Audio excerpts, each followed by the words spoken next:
In 1907, Nikola Tesla tore off his contract, which would give him $2.5 for every horsepower that is generated with his AC motor.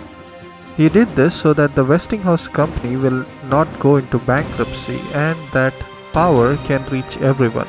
Today, that contract would be worth $5.4 million a month in royalty. This is a man who valued the greater good of humanity more than his own profits and well being.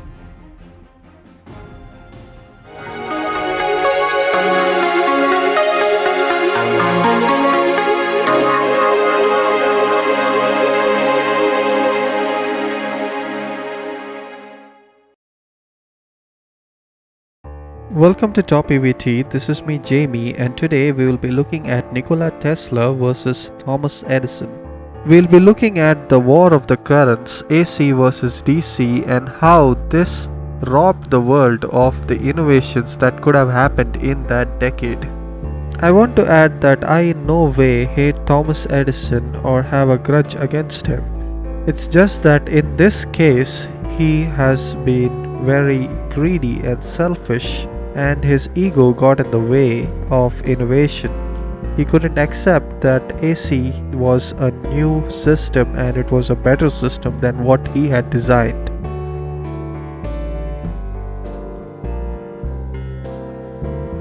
Nikola Tesla was born on July 10th of 1856 in the Austrian Empire. Even at a young age, he was really bright. When he was in college, Tesla was able to perform integral calculus in his head, which prompted his teachers to believe that he was cheating. He finished his 4-year term in 3 years and graduated in 1873 from college.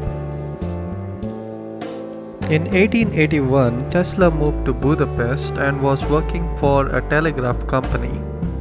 Tesla was allocated the chief electrician position, and during his employment, Tesla made many improvements to the central station equipment and claimed to have perfected the telephone repeater or amplifier. This was never patented nor publicly described. In 1882, Tesla started working for the Continental Edison Company in France. His work involved designing and making improvements to electrical equipment. In June of 1884, he relocated to New York, where he was eventually hired by Thomas Edison. Tesla's work for Edison began, and he started to solve the most difficult problems that the Edison company could face. Edison himself was happy with Tesla and found that he was very innovative in solving the most difficult and complex problems. Tesla presented the idea that if AC power was used instead of Edison's DC, then the generators could be more efficient. But Edison denied this and said that DC is very unstable and it is not possible to control it. Instead of this, Tesla was told to focus on improving the Edison company's direct current generators. In 1885, Tesla said to Edison that he could redesign Edison's inefficient motor and generators and make an improvement in both service and economy. Edison remarked, "There's $50,000 in it for you if you can do it." Tesla took this to heart. After a month of hard work, Tesla was able to fulfill the task that was given to him, and he inquired about the payment to Edison. Edison said that he was just joking. His exact reply was, and I quote, "Tesla, you don't understand the American humor." End quote. Instead, Edison offered a raise of $10 per week to Tesla. Tesla refused the offer immediately and resigned. After leaving Edison's company, Tesla would eventually go on to found his own company after a lot of struggles.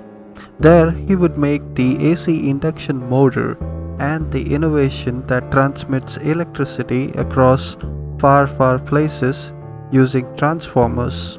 In July of 1888, Tesla negotiated a license deal with George Westinghouse for Tesla's polyphase induction motor, and transformer design for $60,000 in cash and stock in a royalty of $2.5 per AC horsepower produced by each motor.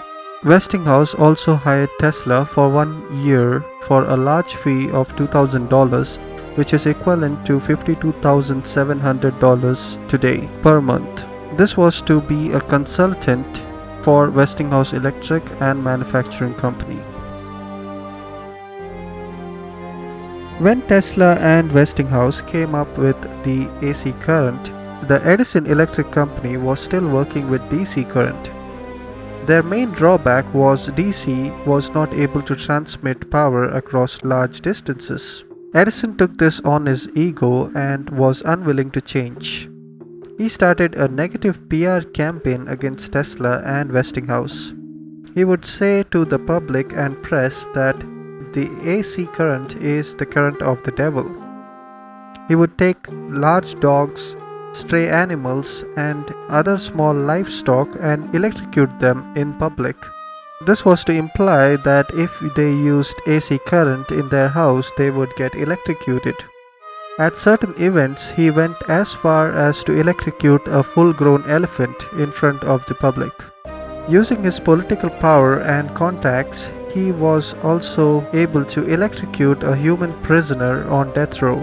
During these times, it was unknown how much current the human body could take before dying.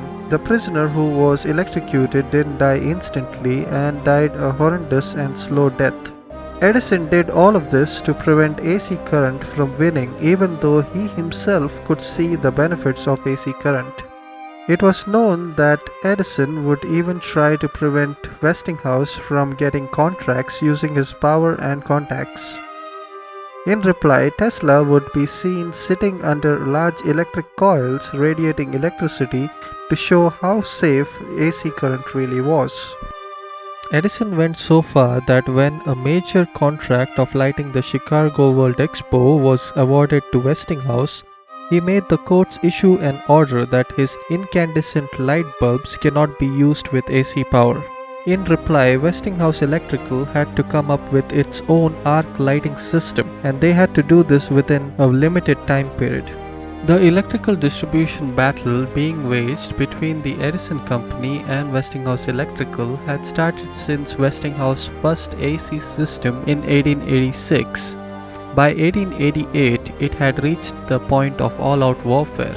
This started out as a competition between rival lighting systems, with Edison holding all patents for DC and incandescent lighting, and Westinghouse using his own patented system of power arc lights as well as incandescent bulbs of slightly different designs to get around Edison's patent. The acquisition of a feasible AC motor gave Westinghouse the key patent in building a completely integrated AC system, but the financial strain of buying the patents and hiring engineers needed to build it meant development of Tesla's motor had to be put on hold for a while. This decade-long competition resulted in Edison Machine Works pursuing AC development in 1890, and by 1892 Thomas Edison was no longer in control of his own company. The Edison Company was consolidated into a new company, General Electric. The board and the investors did this to convert to an AC delivery system, and at that point to prevent more losses pursuing DC. This current was, however, had taken its toll on Westinghouse Electricals. The financial strain on the company was almost too much to bear. The amount of money that Westinghouse had to shell out for licenses and patents and Tesla's own royalty was almost too much, and it was looking at bankruptcy.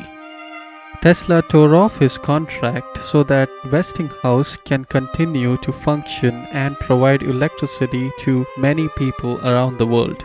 Today, that contract would have been worth at least $5.4 million per month in royalty. Tesla did this so that the Westinghouse Company could take on General Electric and take on the Niagara project.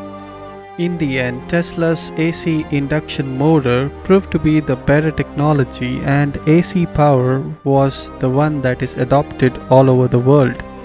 In the next video, we will look at how Tesla invented many things which he has not been credited for. He invented things like the fluorescent light bulb. He was the one who pioneered wireless transmission of electric current decades before we even have wireless charging. We will also take a look at things like the death ray which Tesla invented. Stay tuned for part 2. If you have any comments, leave them in the comments below. Like, share, subscribe. This has been Jamie for TopEvt. You have a nice day.